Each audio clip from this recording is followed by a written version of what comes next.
The Israeli society had surrounded itself with shields, with walls, not only physical walls, but also mental walls.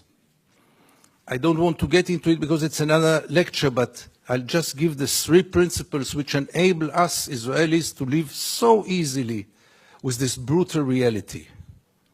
A, most of the Israelis, if not all of them, deeply believe that we are the chosen people. And if we are the chosen people, we have the right to do whatever we want.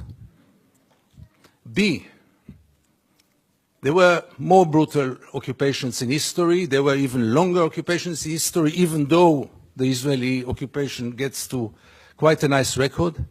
But there was never in history an occupation in which the occupier presented himself as the victim. Not only the victim, the only victim around. This also enables any Israeli to live in peace because we are the victims. The other day, Professor Falk spoke about this dual strategy of Israel of being a victim on one hand and manipulating on the other hand.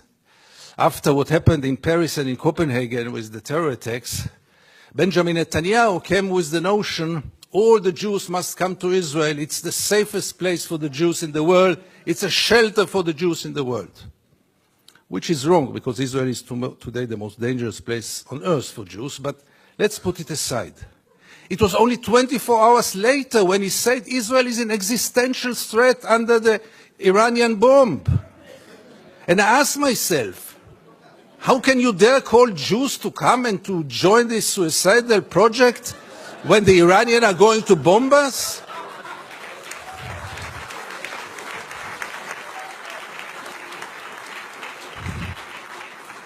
But in Israel, everything goes, and both declarations were accepted as the only truth. And here I get to the 3rd set of values which enable us Israelis to live in peace with the occupation. And this is maybe the most crucial one and the worst one. We say victimization, we say chosen people. When I say victimization, it goes without saying we have to mention the Holocaust and the unforgettable Mrs. Golda Meir that the American jury had exported to Israel. She said once, this unforgettable woman, that after the Holocaust, the Jews have the right to do whatever they want. But the 3rd set of values is the most dangerous one, and this is the systematic dehumanization of the Palestinians, which enable us Israelis to live in peace with everything, because if they are not human beings like us, then there is not really a question of human rights. And if you scratch under the skin of almost every Israeli, you will find it there.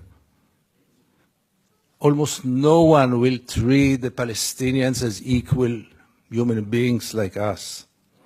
I once wrote that we treat the Palestinians like animals, and I got so many protest letters from animal rights organizations. Rightly so. But by the end of the day, how many Israelis did ever try for a moment to put themselves in the place of the Palestinians for a moment, for one day? And I want to give you 2 examples which will demonstrate it. Many years ago, I interviewed then candidate for Prime Minister Ehud Barak. And I asked him a question which I try to ask in any occasion. Mr. Barak, what would have happened if you would have been born Palestinian? And Barak gave me then the only honest answer he could give me. He said I would have joined a terror organization. What else would have he done? Would he become a poet? He doesn't know to write poems. Would he become a pianist? He's quite a bad pianist, and I doubt if he would have become a collaborator, because he is a fighter.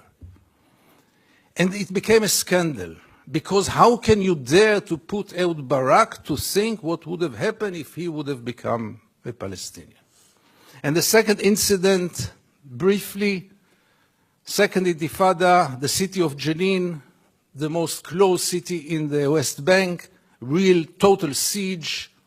I go out from Jenin, I come to the checkpoint, a Palestinian ambulance is parking there with the red lights. I stand after him. No cars can get out of Jenin in those days. No cars can get in. And I wait. The soldiers are playing backgammon in the tent. Usually I know myself. It's better that I don't get into confrontation with the soldiers because it always ends up very badly. So I stayed in the car. But after 40 minutes I couldn't take it. And I went out to the car, from the car. I went first to the Palestinian ambulance driver and I asked him, what's going on? He told me that's the routine. They let me wait 1 hour until they come and check the ambulance. And I couldn't take it anymore. And I went to the soldiers.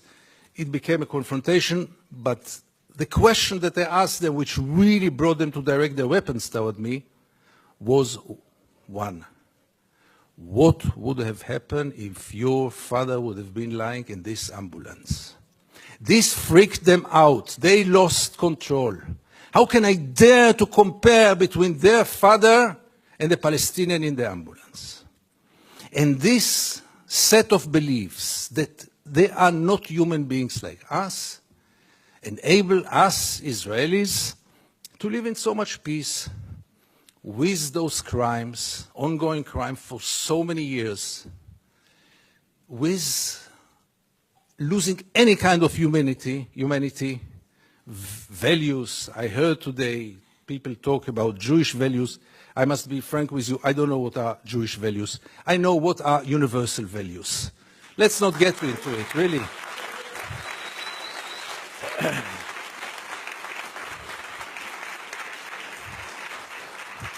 There are very clear universal values. And there is a very, very clear international law. But for most of the Israelis, international law is very important. But not for Israel. Israel is a special case. Why is it a special case?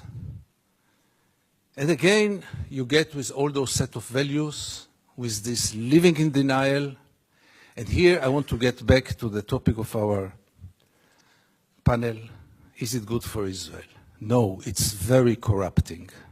Because as long as the United States enable Israel to continue, obviously the Palestinians are the first and direct, unbelievable victim of it. But by the end of the day, what will Israel be after all those years? What is it already today? Where does it direct to? And things are getting worse and worse. And therefore I have so little hope about change from within the Israeli society. Because things, as you might know, are going more and more to the nationalistic, militaristic, religious direction, with very little hope that change will come from within. Why would Israelis go for a change? What incentive? Why would they bother? Life is so good. You should have seen Israel in the days when Gaza was bombed, when the beaches were crowded, the helicopters were passing on their way to bomb Gaza. The Israeli TV hardly showed photos from there. Newspapers hardly wrote anything. I wrote one article about the responsibility of the pilots, and I needed to use bodyguards to get out of my home after this. The problem was, by the way, that the bodyguards were settlers, and they argued with me all day long until I saw that I'm much more secure without the bodyguards rather than with them. But the last war in Gaza, and this will be my final remarks, the last war in Gaza taught us also that Israel, which has 3 regimes today, maybe the only country, the only state in the world with 3 regimes, one for the Jews, one for the Arab citizens, and an apartheid regime in the West Bank and Gaza, one of the most brutal and cruel tyrannies in the world. But even for the facade, even for this democracy, which I always thought is a democracy for its Jewish citizens, I realized last summer that it is a democracy for its Jewish citizens, but only if they think like the majority. And therefore, and by this I want to conclude, I want to tell you all that few of us, very few, much too few, but few of us are looking to the West, Europe, and then United States, with a great hope because we lost hope in Israel. Thank you very much.